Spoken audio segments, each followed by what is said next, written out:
Sakit ng katawan ko. Brigada ng bukas. Tapos next week may pasok na. Parang gusto kong mag last day relaxation. Gusto mo sumama? Ayaw, di ba? Killjoy.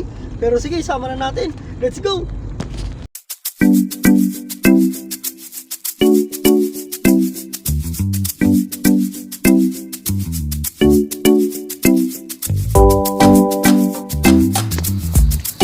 Guys, welcome to Bueno Hot Spring.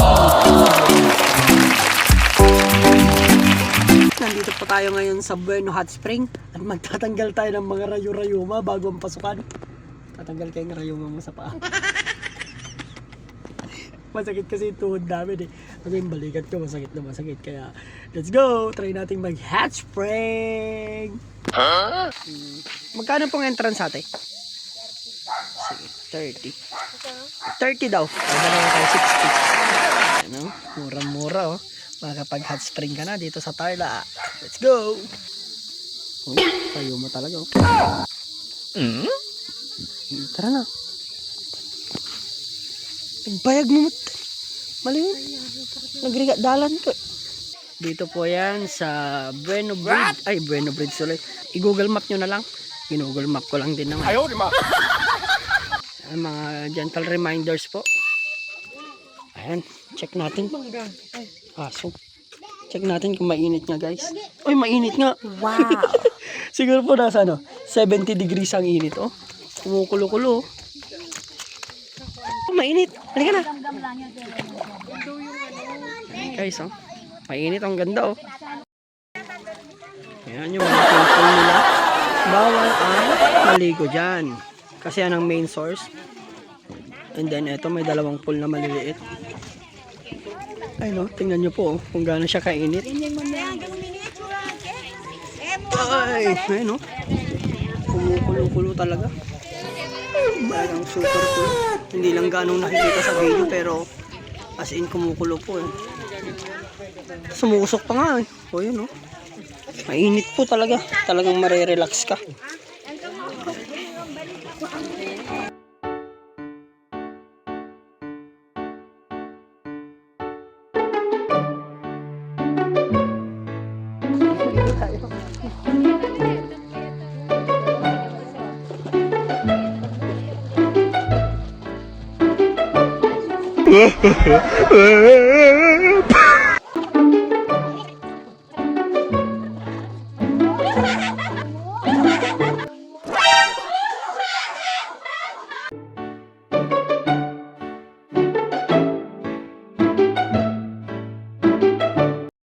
So napaligo na nga po tayo kahit wala tayong dalang ekstrang damit kasi I can't resist talaga, maganda talaga.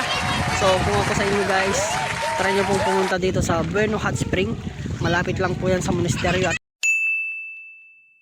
malapit sa Bueno Bridge. So ayan po, thank you for watching. I hope mahil yung mga sakit-sakit natin sa katawan. Yes! It was at this moment that he knew. Guys, we're back here in the Bueno Hot Spring kasi naiwan namin yung salamin ko. Magaling kang kupal ka. Sayang po yung salamin, tsaka mahina po yung paningin ko pag wala po yung So, ay, yun yung suot niya. Nope. Wala pong naiwang salamin kahapon doon. Naglinis na po kayo doon? Wala po. Sa may puno na maliit. O, tignan ko na lang po siguro. And guys, so titignan natin ngayon. Nandiyan pa yung salamin. Dahil so dito pa yung salamin ko. Okay talaga ng mga kaso na apakan. Pero di bali na. Hindi naman basag. Tulas yun. Batang talaga ng mga tao dito. Hoy, sana all. Nani? Wala. Ayaw, di ba?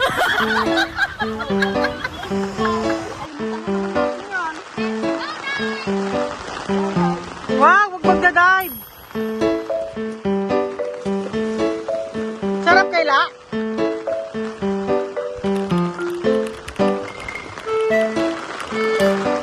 Lumalakas yung ulan. Lumalakas yung ulan. Nagkarot ka.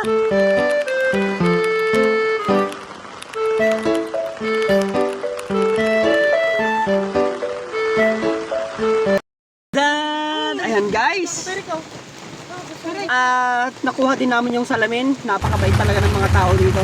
Naiwan ko siya pero sinabit nila dun sa may Tarik yung yung tolya ko. parang hog wire. So, Nasa likod naman. natipid na naman tayo ng 3.5. At Kunin mo. napaghahalata talagang kahapon pa may mga mababait na talagang tao dito kasi binigyan nila tayo ng tabo, pinahiram nila. So ngayon naman yung salamin na naiwan natin, hindi nila pinag-interesan. Kaso hindi na kami makaligo ng matagal dahil sobrang lakas na ng hangin at saka ng ulan kaya babalik na lang po kami dito. Must try, mabait ang tao, maganda, marerelax ka. Sarap po, nawala yung mga muscle pain ko. Dito lang yan sa Bueno Hot Springs. Wala kayong pangkain sa Bueno Springs.